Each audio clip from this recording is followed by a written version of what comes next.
Et je vais vous dire autre chose au sujet de la foi. Qu'on ne vous dit pas souvent, Dieu n'est pas obligé de satisfaire ton attente.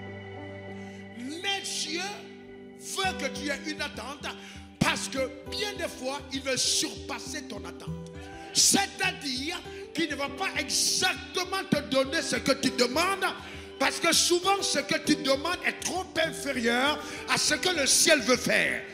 Il s'attendait à recevoir de quelque chose, mais il ne pouvait pas s'imaginer que ce jour-là, c'était le jour radical du changement de sa destinée.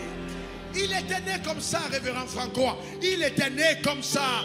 Donc il y a des cas où les gens même te diront, je ne peux pas croire que Dieu fera ce miracle, parce qu'en ce qui me concerne, je suis né comme ça. Mais ce que je veux te dire, c'est que celui qui crée désormais capable de donner à ta vie une autre dimension. Il s'attendait à recevoir. Et Pierre et Jean fixaient le regard sur lui. Il dit, nous n'avons ni or ni argent. Pierre n'a pas dit qu'il n'avait pas d'argent, qu'il n'avait pas d'or. Mais en fait, il disait, nous ne sommes pas obligés de te donner ce que tu demandes. On a mieux pour toi que la mendicité. Tu ne peux pas terminer ta vie en tant que mendiant. Nous prêchons en ressuscité. Nous prêchons en Dieu puissant, capable de changer la condition des gens.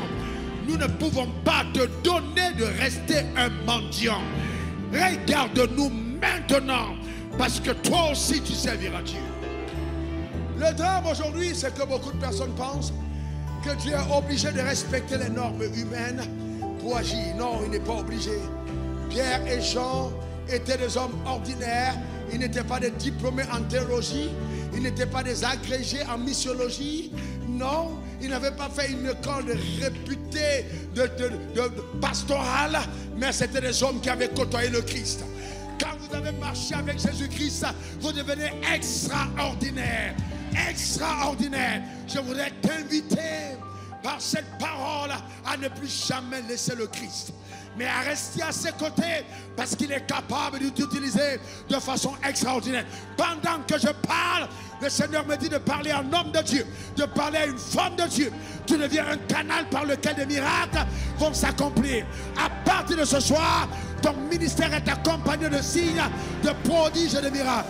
Comme Dieu a utilisé Pierre et Jean, je vois Dieu utiliser ta vie de façon remarquable dans le nom suprême de Jésus.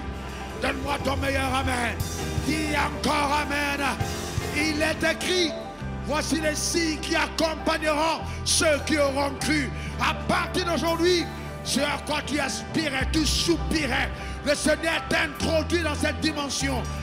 Entre dans cette dimension dans le nom suprême de Jésus. La grâce de Dieu opère dans ta vie de façon remarquable.